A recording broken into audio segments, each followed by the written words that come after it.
Hello everyone. आज हम Feb month के पार्ट 2 को देखेंगे। पार्ट 1 हम कंप्लीट कर चुके हैं, देख चुके हैं ग्रैंड फेयर्स। तो पार्ट 2 उतना ही इंपॉर्टेंट है जितना पार्ट 1 इंपॉर्टेंट था। तो शुरू करते हैं पार्ट 2 को। सबसे पहला ग्रैंड फेयर हमारा है, हमने आज 31 से शुरू करना है। Who one the women badminton Asia team championship title 2024? Women badminton Asian team championship कौन जीता था 2024 में? इसका जो राइट आंसर है वो क्या है? इंडिया। इसका राइट आंसर क्या है? India. Next, what is the purpose of satellite IN set 3DS?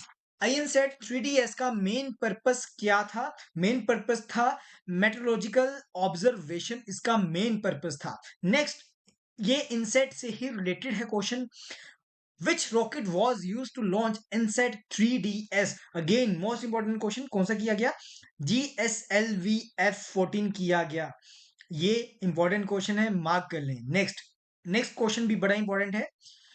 Who has been honored with the 58 Jnanpith award? Most important question. Last year भी मैंने कहा था आपको जनपित अवार्ड का क्वेश्चन आएगा, तो आया था पेपर में। इस साल के लिए भी करके जाना, आ सकता है पेपर में। तो इसका राइट आंसर क्या है? जगह गुरु रामभद्राचार्य। जगत गुरु रामभद्राचार्य इसका राइट आंसर है। जगत गुरु रामभद्राचार्य इसका राइट आंसर है। Next, which song from the film Slumdog Millionaire contributed to Gulzar international acclaim? इसका जो राइट आंसर है वो क्या है? जय हो। Next question, who is the company operating Paytm payments bank? आपने देखा होगा पेटीएम में अभी आरबीआई ने कुछ रिस्ट्रिक्शंस लगाई थी, उनका पेटीएम वॉलेट को खत्म किया। तो इस बार पेपर में ये क्वेश्चन आ सकता है कि कौन सा ऑपरेटिंग कंपनी है जो पेटीएम बैंक्स को चला रही है? उसका जो राइट आंसर है वो क्या है? 197 कम्युनिकेशन इसका राइट आंसर है। Next, who is the only other Indian cricketer to have taken 500 wickets in test history before Ravichandran Ashwin? इसका जो राइट आंसर है वो क्या रहेगा?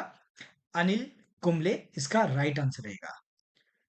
Next, current chief of Indian army. Again most important question, current chief of Indian army कौन है?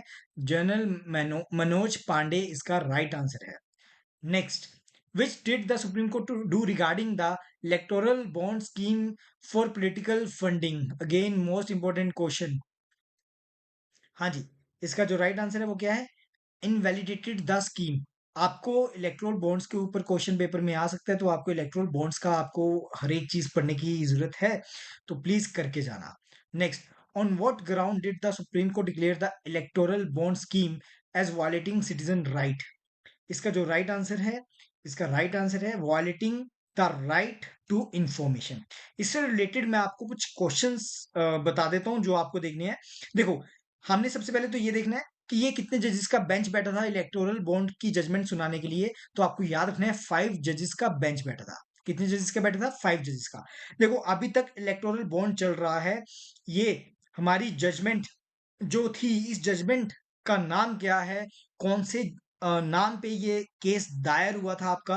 तो आपको याद रखना है, पेपर में जजमेंट पूछी जाती हैं। इस जजमेंट का नाम क्या है? Association for domestic reform versus association for domestic reform versus union of India. इसका राइट आंसर है association for domestic reform versus union of India. Judgment का नाम है, बड़ी इंपॉर्टेंट जजमेंट है, बार बार कह रहा हूं, पेपर में इस बार आ सकती है। उसके बाद इसमें आपको यह भी देखना है कि पटिशनर पटिशनर कौन है? Association for domestic reform. और आपका रिस्पोंडेंट कौन है? Union of India. इसके साथ साथ एसोसिएशन फॉर डोमेस्टिक रिफॉर्म के साथ साथ और भी पटिशनर थे। उनका नाम क्या है? और कॉमन कोज, वो भी पटिशनर था। Communist communist party of India, वो भी पटिशनर था। कॉमन कोज और कम्युनिस्ट पार्टी ऑफ इंडिया, वो भी पटिशनर था। पटिशनर वर्सेस रिस्पोंडेंट होता है। रिस्पोंडेंट में यूनियन ऑफ इंडिया तो थी और एक जना और रिस्पोंडेंट था, इलेक्शन कमीशन रिस्पोंडेंट था। मतलब कि केस का नाम वैसे अगर पूछा जाए तो आपने क्या लिखना है? Association for domestic reform versus union of India इसका नाम है। बड़ा इजी है। बट कभी कभी पेपर ने अगर एग्जामिनर ने पूछ लिया, थोड़ा सा घुमा दिया, तो आपको ये पूछ सकता है एसोसिएशन फॉर डोमेस्टिक रिफॉर्म के साथ साथ और पिटिशनर कौन थे? कौन थे? कॉमन कोज था और कम्युनिस्ट पार्टी ऑफ इंडिया भी थी, वर्सेस यूनियन ऑफ इंडिया तो थी रिस्पोंडेंट, यूनियन ऑफ इंडिया के साथ और कौन था? इलेक्शन कमीशन भी था। ये आपको याद रखना है। 5 जजेस का बेंच कौन कौन इसमें जजेस थे? एक तो सबसे पहले जजेस थे, सबसे पहला नाम डीवाई चंद्रचूड़, हमारी चीफ जस्टिस ऑफ इंडिया। आपको कमेंट सेक्शन में बताना है डी वाई चंद्रचूड़ हमारे कौन से नंबर की चीफ जस्टिस ऑफ इंडिया है। आप सभी बच्चे मुझे बताओगे, क्लास में हमने किया था डी वाई चंद्रचूड़ कौन से नंबर की चीफ जस्टिस ऑफ इंडिया है, प्लीज आप मुझे बताओगे। ये क्वेश्चन पेपर में आ सकता है इस बार। उसके साथ साथ और कौन थे? संजीव खन्ना, संजीव खन्ना भी थे। उसके बाद और कौन थे थर्ड नंबर में? टोटल 5 जजेस का बेंच था, 2 हमने देख लिए। थर्ड नंबर में कौन था? डी आर गवाई, GAVI थे। उसके बाद फोर्थ नंबर में कौन था? फोर्थ नंबर में था जस्टिस जस्टिस JB पारदीवाला थे, JB पारदीवाला। और फिफ्थ नंबर में कौन थे? मनोज मिश्रा थे। तो ये टोटल हमारे 5 जजेस का बेंच बैठा था। ये क्वेश्चन आपको पूछ सकते हैं। ये तो मैंने आपको बताया है कि जो मोस्ट इंपॉर्टेंट क्वेश्चन आपको पूछा जा सकता है। इसके अलावा और भी इलेक्टोरल बॉन्ड के क्वेश्चन बनते हैं, वो डेफिनेटली आप प्लीज देखते रहना, तो वो जरूरी बन जाएंगे आपके exam exam point of view के लिए। आगे देखते हैं next. Who has been confirmed as the captain of the Indian cricket team for the T2024 T20 World Cup? Most important question. इसका राइट आंसर क्या है? Rohit Sharma. Where is the T20 world cup scheduled to be held? कहां पर होंगे? इसका right answer क्या है?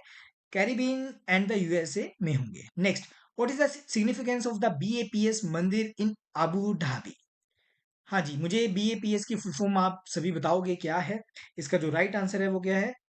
First traditional Hindu stone temple in the middle east. First है तो इंपॉर्टेंट है, याद रखना। Next, what makes the proposed project at Kochi airport unique globally? इसका जो राइट आंसर है वो क्या रहेगा? राइट आंसर रहेगा B, first generation hydrogen plant in an airport. इसका ये राइट आंसर है। Next, what does APAAR stand for? APAAR की फुल फॉर्म क्या है? Automated permanent academic account registry. ये इसकी फॉर्म है। मोस्ट इंपॉर्टेंट पेपर में ना ये क्वेश्चन पक्का आते हैं एक फुल फॉर्म के, तो प्लीज एब्रीवेशन ये सब करके जाना। What is the purpose of अपार? APAR का पर्पस क्या है, जो हमने उसकी फुल फॉर्म ऊपर देख चुके हैं। इसका पर्पस है to track students academic progress and achievement. इसका ये राइट आंसर है। Next, what is the objective of the PM Surya Ghar Muft बिजली योजना? क्या ऑब्जेक्टिव है इसका? ये वैसे स्कीम से ही हमें काफी अंदाजा देखने को मिल रहा है। तो इसका राइट आंसर क्या? Light up 1 crore house hold with free electricity. इसका राइट आंसर है। देखो इलेक्ट्रिसिटी से है तो ये तो ऑप्शंस हो ही नहीं सकते थे, तो राइट आंसर क्या हुआ? C हुआ। Next, recently discovered ancient stone wall located where? कहां पर? इसका जो राइट आंसर है वो क्या है? बाल्टिक सी में। ये भी क्वेश्चन कभी कभी पेपर में ऐसे आ जाते हैं। Next, what city is launching the world first air taxi service? ये तो इंपॉर्टेंट, मार्क ही कर लें, 7-8 स्टार लगा लें, बहुत इंपॉर्टेंट है। इसका जो राइट आंसर रहेगा वो क्या रहेगा? Dubai. Next, what was the reason for the detention of the Indian navy personnel in Qatar? ये हमने पहले भी देखा था। इसका राइट आंसर आप मुझे बताओगे क्या है? ये हम लास्ट मंथ के करंट अफेयर में देख चुके हैं।